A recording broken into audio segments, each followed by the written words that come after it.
श्रीमहागणाधिपतये नमः। श्रीगुरुभ्यो नमः। हरिः ओम्। शुक्लाम्बरधरं विष्णुं शशिवर्णं चतुर्भुजं प्रसन्नवदनं ध्यायेत् सर्वविघ्नोपशान्तयेत्। जय बोलो गणेश महाराज की जय। ओम नमो विश्वक्षेणाय नमः। हरिः ओम्। गुरुर्ब्रह्मा गुरुर्विष्णुः गुरुर्देवो महेश्वरः गुरुर्साक्षात् परब्रह्म तस्मै श्रीगुरवे नमः। श्री महाविष्णुगुरुभ्यो नमः। हरि ओम्।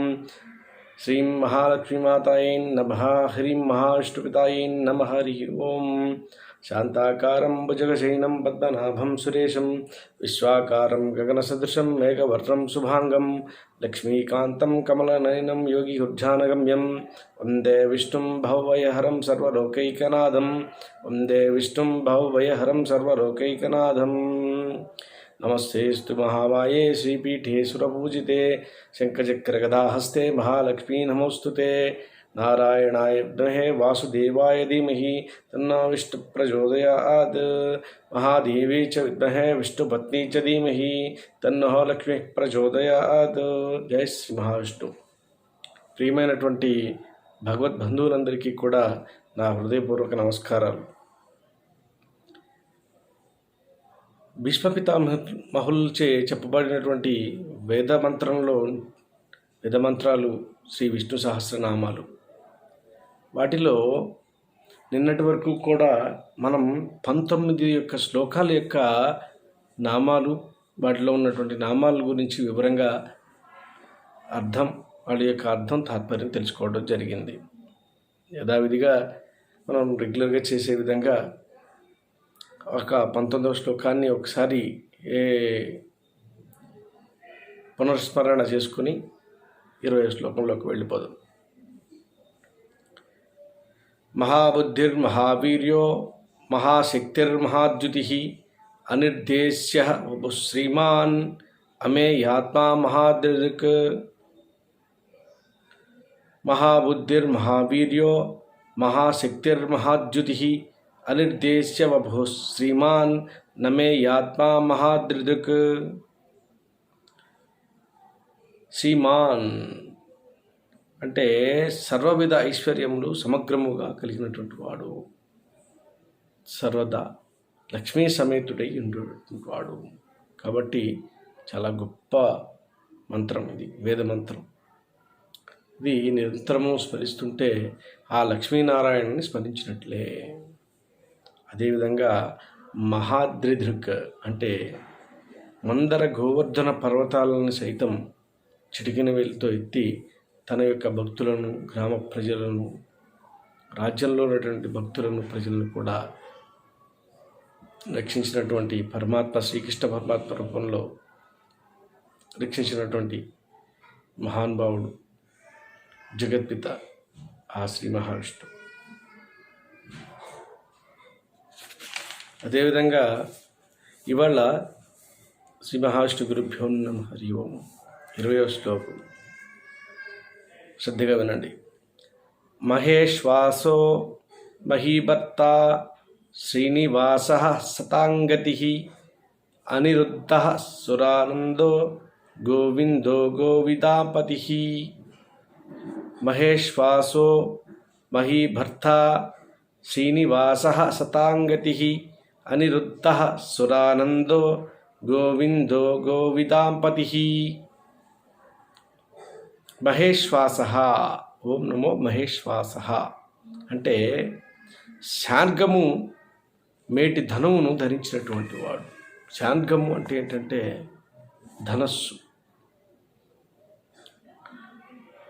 ఇప్పుడు కూడా స్వామివారికి సకల ఆయుధ సంపత్తి కలిగినటువంటి వాడు. ఏకైక మహాచక్రవర్తి ఈ సృష్టిలో. స్వామివారికి ఒక్కరికి మాత్రమే సకల విధమైనటువంటి ఆయుధాలు కూడా దుష్ట సంరక్షణార్థం ఆయనకి ఎల్లవేళలా ఉంటాయి. వాటిలో అత్యంత ప్రీతికరమైనది ధనస్సు. ఇప్పుడు కూడా ధనస్సును కలిగి ఉంటారు కాబట్టి ఎల్లవేళలా శార్గధన్వి ధనస్సును కలిగి ఉంటారు కాబట్టి స్వామివారికి మహేశ్వాస అనేటువంటి నామం వచ్చినది. మహీ భర్త. మహి అంటే ఏంటి? మహిలోకంలో అని కూడా అంటాం. మహి అంటే ఏంటి? భూమాత. భూమాతను పోషించి రక్షించువాడు కనుక శ్రీదేవి భూదేవి సమేతుడని కూడా సంబోధిస్తూ ఉంటాం, ప్రార్థన చేస్తూ ఉంటాం ఆ శ్రీ వెంకటేశ్వర స్వామి వారికి. భూదేవి మాత కూడా తన యొక్క భార్యే. అదేవిధంగా కాబట్టి స్వామివారికి మహీభర్త అనేటువంటి నామం లభించింది. ఈ నామాన్ని నిరంతరం స్మరిస్తుంటే అత్యంత భూమి కలిగిన వారు అవుతారు. సృష్టిలో 3 ప్రధానమైనవి: కీర్తి ప్రతిష్టలు, జ్ఞానం అత్యంత ప్రధానమైతే, సామాన్యమైనటువంటి మనలాంటి మానవులకి అత్యంత ప్రధానమైనది ఏంటో తెలుసు? ఏటి? డబ్బు, ధనం, బంగారం, భూమి. తర్వాత 4 అధికారం. ఈ విధంగా కాబట్టి వీటిలో అత్యంత ముఖ్యమైనటువంటిది, ప్రాధాన్యమైనటువంటిది భూమి. ఆ భూమాత స్వామివారి యొక్క భార్య కాబట్టి భూమిని ఎప్పుడూ కూడా సదాస్మరణ చేసుకుంటూ ఉండాలి. ఆ జగన్మాత మన సృష్టి మొత్తాన్ని కూడా, మనందరినీ కూడా మోస్తూ భరిస్తూ, ఓర్పుకు నిదర్శనం భూమాత. ఆవిడకు ఉన్నటువంటి ఓర్పు ఈ ప్రపంచంలోనే ఎవరికీ లేదు. ఎంత తవ్వినా, ఎన్ని దెబ్బలు తిన్నా, ఎన్ని భవనాలు కట్టేటప్పుడు ఎంత లోతుకు తవ్వినా సరే ఏం మాత్రం చెల్లించు. సరే నాయన, నన్ను తవ్వటం వల్ల, నువ్వు భవనం కట్టుకోవడం వల్ల ఆనందంగా ఉంటావు కనుక నీ ఆనందమే నాకు కావాలనేటువంటి దయార్థ హృదయాలు భూమాత. ఆ భూమాత అనుగ్రహం లేనిదే ఈ భూమి మీద 6 అడుగుల స్థలం కూడా మనం సంపాదించుకోలేము. కాబట్టి ఆ జగన్మాత, మహాలక్ష్మి మాత, ఆ భూమాతని కూడా శ్రీదేవి భూదేవి ఇద్దరి మాతలను కూడా స్మరించుకోవటం ఉత్తమోత్తమం. అత్యంత ప్రాచుర్యం కలిగినటువంటి నామం, నిరంతరం మనం స్మరించేది శ్రీనివాస. ఈ శ్రీనివాస అనే పేరు కూడా చాలామందికి ఉంటుంది. అదేవిధంగా శ్రీనివాస అనేటువంటి నామం యొక్క అర్థం చాలామందికి తెలియదు. శ్రీ మహాలక్ష్మికి స్థిర నివాసమైనటువంటి వాడు. ఆ జగన్మాత యొక్క స్థిర నివాసం ఎక్కడ అంటే, మనం అనుకుంటాం ఇవాళ మన ఇంట్లో డబ్బు ఉంది కాబట్టి అమ్మవారు మన దగ్గర ఉంది, లేదంటే అపర కుబేరుల దగ్గర డబ్బు ఉంది కాబట్టి కుబేరుల దగ్గర ఉంది అని కాదండి. సర్వదా ఆ శ్రీ మహావిష్ణువు యొక్క హృదయంలో నివసిస్తున్నటువంటిది కాబట్టి స్వామివారికి శ్రీనివాస అనేటువంటి నామం లభించారు. స్వామివారు కూడా మనం అనుకుంటాం అమ్మవారు లేకుండానే యుద్ధాలు చేస్తారని. లేదండి, స్వామివారు సతీ సమేతుడై యుద్ధం చేస్తారు. ధర్మరక్షణార్థం సతీ సమేతుడై అవతరిస్తారు. ఇంకొకటి, ఈ యొక్క శ్రీనివాస మంత్రంలో ఒక విశిష్టత ఉన్నది. అదే నేను స్వయంగా అనుభవం చెందాను కాబట్టి మీకు చెప్తున్నాను. మీకు ఎప్పుడైతే ఆందోళన, మనస్సంకర్షణ, మనోదౌర్బల్యం, అర్జునుడికి కృష్ణుడు చెప్తాడు, మనోదౌర్బల్యం వల్ల జీవించలేము. మనోదౌర్బల్యం అంటే ఏంటి? వైల్డ్ థింగ్స్, ఆత్మక్షోభ, సెల్ఫ్ క్రిటిసిజం, సెల్ఫ్ టిమిడిటీ, దాన్ని మనోదౌర్బల్యం అంటారు అన్నమాట. అది పోయిన రోజున నువ్వు కంప్లీట్గా విజయం సాధిస్తావు అర్జున. అదేవిధంగా ఈ యొక్క శ్రీనివాస అనేటువంటి నామం చాలా తేలికైనది, పలకడానికి చాలా తేలికగా ఉంటుంది, అనుకూలంగా. మీకు ఎప్పుడన్నా ఆందోళనలు, భయము లేదా రకమైనటువంటి ఈ విపరీతమైనటువంటి ఆలోచనలు వచ్చినప్పుడు అది కంట్రోల్ చేసుకోవడానికి నాన్ స్టాప్గా మీరు ఏం చేస్తారంటే నమో శ్రీనివాస శ్రీనివాస శ్రీనివాస శ్రీనివాస నాపదు. మీ యొక్క మైండ్లో మధ్యలో ఏదైతే బాధ వచ్చిందో అది పోయి ఎవరికి అది చేస్తూ ఉండండి, అదే పోతుంది, అది మళ్ళీ రాని కూడా. ఇది నా అనుభవం, అదే మీకు కూడా వర్తిస్తుంది. అదేవిధంగా సతాంగతి శాస్త్రచోదిత మార్గమున గమించు సజ్జనులకు పరమాగతి అయినటువంటి వాడు. శాస్త్రచోద మార్గమున అంటే శాస్త్రము ద్వారా నవవిధ భక్తి మార్గాలలో ఇది ఒక మార్గం. శాస్త్రాన్ని ఈ అధ్యయనం, ఈ వేదాలను అధ్యయనం చేసి పూజలు పునస్కారాలు చేయడం, ఆరాధన చేయడం, దైవారాధన చేయడం, విగ్రహారాధన చేయడం, ఈ యొక్క రకరకాల శాస్త్రాల్లో రకరకాల విధాలుగా మనకి ఈ యొక్క చెప్పబడినది సనాతన ధర్మంలో. అదేవిధంగా శాస్త్రచోదనం అంటే శాస్త్రం మొత్తం తెలుసుకొని శాస్త్రోక్తంగా ఎవరైతే స్వామివారి యొక్క శరణాగతితో నామస్మరణ చేస్తారో, పూజన అర్చన చేస్తారో వారికి పరమ లక్ష్యమైనటువంటి వాడు. పరమాగతి అంటే పరమ లక్ష్యం, వాళ్ళ టార్గెట్ అదే, వాళ్ళ లక్ష్యం అదే, మనం ఇంకా వేరే ఏం లేదు. ఆ శాస్త్రోక్తంగా చేసేవారి యొక్క మనసులో వాంఛ ఏముంటుంది అనుకుంటున్నారు? మీరిచ్చే దక్షిణ తాంబూలాలు ఏం ఉండవు, వాటి మీద ఆశ ఉండదు వాళ్ళకి. మీరిచ్చే బియ్యం స్వయం పానకాల మీద ఏమి ఉండదు. ఆ స్వామివారి యొక్క కరుణా కటాక్షాల మీదే వాళ్ళ యొక్క దృష్టి, వాళ్ళ యొక్క లక్ష్యం ఉంటుంది. అలా అయినటువంటి వాడు కాబట్టి స్వామివారికి సతాం గతి శాస్త్రోక్తం అంతా తెలిసిన వారికి పరమ లక్ష్యమైనటువంటి వాడు యోగి అని కూడా చెప్పచ్చు. యోగ విధాన్నేత. తర్వాత అనిరుద్ధ, ఈ నామం లాస్ట్ శ్లోకంలో కూడా వచ్చింది. తన మాటకు ఎదురు లేనటువంటి వాడు. నేను అందుకే చెప్పాను, చాలామంది మీ పిల్లలకి అనిరుద్ధుడు అని పేరు పెట్టండి, మంచి వృద్ధిలోకి వస్తారని. అంటే సర్వశక్తి సంపన్నుడు, తన్నెవరూ కూడా జయించలేనటువంటి వాడు.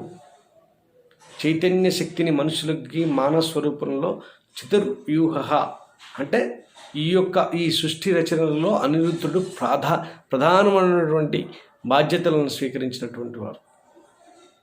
శ్రీకృష్ణ భగవానుడి యొక్క పుత్రుడు. ఆ రూపంలో స్వామివారు భూమి మీద అవతరించారు. అంటే ఒక capacity, power, inner capacity, external capacity, out of the box capacity, ఈ సృష్టిని మొత్తం జయించగలిగినటువంటి వాడు అనిరుద్ధుడు. అనిరుద్ధుని గురించి చెప్పుకునే ఒక పురాణం కూడా ఉన్నది. కాబట్టి అనిరుద్ధుని యొక్క శక్తిని మనం అంచనా వేయలేము. ఆయన మాటకి కూడా ఎదురు లేదు. ఇది ఇలా జరగాలంటే జరగాలంతే, మాటకేంటి ఎదురు ఏం లేదండి. కాబట్టి స్వామివారికి అనిరుద్ధుడు అనేటువంటి పేరు వచ్చింది. సురానంద, సురులు అసురులు. సురులు అంటే దేవతలు, దైవగుణము కలిగినటువంటి వారు. సద్గుణములు గలవారికి సంతోషపెట్టువాడు. మీకు మంచి గుణాలు కనుక ఉంటే ఎల్లప్పుడూ మీరు నవ్వుతూనే ఉంటారు. ఏదో సందర్భంలో సందేహం వెళ్ళి చెక్ చేసుకొని కావాలంటే. సద్గుణాలలో ఒక గుణం ఉన్నా సరే నవ్వుతారు కాసేపు. నవ్వు ఆరోగ్యానికి చాలా మంచిది, నిండు నూరేళ్ల ఆయుష్ను ప్రసాదిస్తుంది. కాబట్టి సద్గుణములు గలవారికి సంతోషాన్ని ప్రసాదించేటువంటి వారు. కాబట్టి సురానంద, దేవతలకు సైతం ఆనందం, సంతోషం, సుఖం అనే యొక్క మూడు యొక్క వరాలని ప్రసాదించినటువంటి వాడు ఆ సాక్షాత్తు జగత్పిత అయినటువంటి శ్రీ మహావిష్ణువు. గోవింద, అసలు what is the meaning of Govinda? మనం ఎప్పుడు గోవింద గోవింద గోవింద గోవింద గోవింద గోవింద. ఆ కలే వెంకటరాయకాయ నమః. ఆ వెంకటేశ్వరునికి ప్రముఖమైన నామం గోవింద. గోవింద అంటుంటాం. శ్రీకృష్ణుడిగా గోవులను పోషించి రక్షించిన వాడు కాబట్టి గోవిందుడు అని యొక్క నామం వచ్చిందని వేదాలు చెప్తున్నాయి. అంటే ఒక్కసారి గోవింద అని అంటే దాని అర్థం ఏంటంటే శ్రీకృష్ణునితో పాటు గోమాతను కూడా ప్రార్థన చేసినట్టే. గో సంరక్షకుడు కాబట్టి, వాటిని పోషించేవాడు కాబట్టి. ఎంతమంది గోవులకు పోషిస్తున్నారు చెప్పండి? చాలా తక్కువ. ఇదివరకు రోజుల్లో గోవులను చాలామంది ఇళ్లలో పెట్టుకుని బ్రాహ్మణులు సైతం గోసేవ చేసుకుంటూ గోవులు పాలు తాగుతూ. ఇంకా గోమాత గురించి చెప్పుకోవాలంటే కొన్ని రోజులు పడుతుంది. సకల దేవతలో ఉన్నటువంటి ఒకే ఒక జీవి, జంతువు అని అనలేదు, అందుకే జీవి గోమాత. జన్మరాహిత్యం కూడా గోమాత యొక్క చరిత్రలో మనకు లభిస్తుంది. ప్రతి గోమాత యొక్క ప్రతి అణువణువులో కూడా ప్రతి శక్తి ఉన్నది. గోమయం, గోమూత్రం, గోమేధికం. మీకు ఒక తెలియని విషయం చెప్పమంటారు? ఆ గోవు యొక్క గర్భం పక్కన చిన్న సంచి ఉంటుందండి, గోముఖం. ఆ సంచిలో ఉన్నటువంటి ద్రవాన్ని ఒక విగ్రహ ప్రతిష్టల్లో, ప్రాణ ప్రతిష్టల్లో చేసేటువంటి యజ్ఞాల్లో వేస్తారు. అది అంత గొప్పది, సువాసనాభరితమైన. అది గనక మనం సేవించినట్లయితే మన బాడీలో ఇటువంటి రోగాలు రావు. రాకపోగా అద్భుతమైన మేధాశక్తి లభిస్తుంది. ఇది షూర్, 100% తిరుగులేదు అసలు. మీరు ఎన్ని పరీక్షలు చేసుకుని ఎంతమందిని అడగండి, ఛాలెంజ్, ఓపెన్ ఛాలెంజ్. కానీ అది దొరకడం చాలా కష్టం. అలా అని చెప్పేసి గోవులన్నింటినీ చంపేయకూడదు. అది పరమపదం చేరుకున్నటువంటి గోవులు జాగ్రత్తగా తీసి దాన్ని సపరేట్గా తీసి ఇస్తారు. దాన్ని సంపాదించుకునే ప్రయత్నంలో మునగకండి. ఎందుకంటే దొరికితే మీ అదృష్టం, దొరకకపోతే ఇక అంతే. ఆ గోమూత్రం ఇంత తీసుకున్నా, గోపాలు తాగినా ప్రతిరోజు కూడా మీకు ఈ ఇమ్యూనిటీ పవర్ అనేది ఈజీగా పెరుగుతుంది. కాబట్టి గోమాతను ఎప్పుడు సందర్శించినా సరే ఆ వెనకాల ఆ గోమాత యొక్క వెనకాల తాకి స్పృశించి దండం పెట్టుకోవటం చాలా మంచిది. ఇంకొకటి, చాగంటి కోటేశ్వరరావు గారు చెప్పిన విధంగా మనం ఎక్కడికైనా ప్రయాణాలకు వెళ్ళినప్పుడు గోమాత ఎదురొచ్చినట్లయితే నిజంగా ఆ పని సక్సెస్ఫుల్గా అవుతుంది. అరే గుడ్లు ఎదురొస్తుంది, వెళ్ళే పని గోవింద అంటే అవ్వదు అనుకోవడం తప్పు. ఖచ్చితంగా విక్టరీ, విజయం సాధించుకుని తిరిగి వస్తుంది. మీరైతే అందరూ కూడా గోసేవ చేయండి. గోశాలలు చాలా ఉన్నాయి. గ్రాసాన్ని ఇవ్వండి, మీ చేతులతో తినిపించండి. దీంట్లో ఒక చిన్న సూక్ష్మాలు కూడా ఉన్నాయి. గోమాత యొక్క తోకకున్నటువంటి ఎంట్రుకని కనుక మనం తీసుకొచ్చి మన జేబులో కానీ, పర్సులో కానీ, ఇంట్లో కానీ పెట్టుకుంటే సకల దోషాలు పోతాయి. అట్లా అని చెప్పేసి గోవులను పెట్టిన వెంట్రుకలని తెంపేయకండి. సాధ్యమైతే తీసుకో, లేకపోతే లేదు. హింస అనేది పెట్టకూడదు. దానికి నొప్పి కలుగుతుంది కదా. 1 కిలో గడ్డి మరి దానికి తినిపించిన తర్వాత తీసుకో, అలాగే. కాబట్టి గోవులో, గోమేధికంలో, గోమయంలో, గోముఖంలో, గోమూత్రంలో, గోవు యొక్క క్షీరంలో ఎన్ని శక్తులు ఉన్నాయంటే వర్ణనాతీతం. గోవిదాం పతి. నెక్స్ట్ యొక్క శ్లోకం, వేద విధులలో శ్రేష్ఠుడు. వేద విధులలో శ్రేష్ఠుడు. వేద విధులు అంటే ఏంటండి? వేదాలు 4: యజుర్వేదం, సామవేదం, ఋగ్వేదం, అథర్వణ వేదం. ఈ వేదాలని వేద విధులు, వాటి విధి నిర్వహణ కూడా ఉంటుంది కదా. వేదాల ప్రకారమే మన సృష్టి నడుస్తూ ఉంటుంది, దాని సందేహం అక్కర్లేదు. వేదాల్లో రాసినట్టుగా, వేదాల్లో చెప్పినట్టుగానే మన సృష్టి ఈ యొక్క రచన అయిపోయింది. సృష్టి కార్యక్రమం జరుగుతూ ఉంటుంది. ఆ విధులు ఏవైతే ఉంటాయో, అంటే వేదాల్లో స్వామివారే చెప్పినటువంటి వేదాల్లో ఆ చెప్పిన కార్యక్రమాల యొక్క విధానాలన్నీ ఎట్లా ఉంటాయో వాటిని శ్రద్ధగా తానే దగ్గరుండి జరిపిస్తూ ఉంటారట. అందుకని స్వామివారికి గోవిదాం పతిహి అని వచ్చింది. గోవిదాం పతిహి అంటే వేద విధులలో సర్వశ్రేష్ఠుడు కాబట్టి శ్రీ మహావిష్ణువుకి గోవిదాం పతిహి అనేటువంటి నామం వచ్చింది. కాబట్టి సర్వదా ఈ 20వ శ్లోకం మహేశ్వాసో మహీభర్త శ్రీనివాస సతాంగతి అనిరుద్ధ సురానందో గోవిందో గోవిదాంపతి. అటువంటి శ్రీ మహావిష్ణువుకి సదా శిరస మనసా స్మరామి. ఈ యొక్క నామస్మరణ చేసుకుంటూ 20వ శ్లోకాన్ని ఇవాళ మనం సంపూర్తి చేసుకున్నాం. కింద మీద పడి 20 వరకు వచ్చాం. ఆ స్వామివారి దయ వల్ల మిగతా 108 అంటే మిగతా మిగిలినటువంటి 88 కూడా కంప్లీట్ చేసుకుంటే ఈ యొక్క శాశ్వతంగా మీ యొక్క ఏ శ్లోకానికి దాని యొక్క అర్థం ఏమిటి, ప్రతి పదార్థం ఏమిటి, తాత్పర్యం ఏమిటి అనేది మొత్తం కూడా తెలుస్తుంది. ఎప్పుడు కావాలంటే అప్పుడు ఈ వీడియో ఓపెన్ చేసి చూసుకుంటే సరిపోదు. అలాగే నేను మీకు చాలాసార్లు చెప్పాను, నామస్మరణం ఇచ్చినటువంటిది ఏమీ లేదు, తీసుకెళ్ళేది కూడా మనం ఏమీ లేదు. అలాగే నామస్మరణలో కూడా మనకి తాత్కాలికమైనటువంటి లక్ష్యాలు, దీర్ఘకాలికమైనటువంటి లక్ష్యాలు ఉంటాయి. కాబట్టి ఆ తాత్కాలికం కానీ దీర్ఘకాలికం కానీ ఏదైనా కానీ నీ మనస్సులో వాంఛ తీరాలి అని అంటే కొన్ని నామాలను సెలెక్ట్ చేసుకుని చెప్పాను. ఓం నమో నారాయణాయ, ఓం నమో లక్ష్మీనారాయణాయ, ఓం నమో భగవతే వాసుదేవాయ, ఓం రుద్రో చతుర్వ్యూహ చతుర్బాహు చతురాత్మా శ్రీనివాస అనిరుద్ధ సంకర్షణ ప్రద్యుమ్న వాసుదేవ వచ్చింది కదా మళ్ళీ శ్రీనివాస, తర్వాత శ్రీమాన్,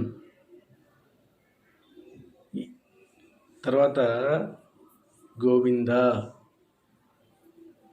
ఈ యొక్క ఒక సెలెక్టెడ్, ఇప్పటికీ మనం ఒక 10-15 నామాలు సెలెక్ట్ చేసుకో చెప్పే కదండి. మీకు నచ్చినట్టుగా ఒక 108, లేదంటే ఒక 27, ఒక 54, ఒక 108 ఒక సెట్ తయారు చేసుకో. రోజు ఆ మంత్రాలని ఓం అనేది శబ్దం ముందు పెట్టాలి. పెడితేనే స్వామివారికి డైరెక్ట్గా అలర్ట్ అయి ఉంటుంటారు. అయ్యో ఎవరు నన్ను పిలుస్తున్నారు, పేరు పెట్టి పిలిస్తేనే కదా మీరు కూడా పలికేది. అలాగే ఆయన కూడా ఒక్కళ్ళే బిజీగా ఉంటారు. అనంత కోటి రూపాలలో స్వామివారు ఎప్పుడు కూడా తన భక్తులు పిలిస్తే పలికేటువంటి వాడు, స్మరిస్తే కనిపించేటువంటి వాడు ఒకే ఒక్క దైవం ఆ శ్రీ మహావిష్ణువు. ఆగు శ్రీ మహావిష్ణుకి శిరస మనసా స్మరామి. యదక్షరపదభ్రష్టం మంత్రహీనంతు క్రియాహీనంతు యద్భవేత్ తత్సర్వం క్షమ్యతాం దేవ లక్ష్మీనారాయణ నమోస్తుతే. సర్వే జనా సుఖినో భవంతు. హరి ఓం.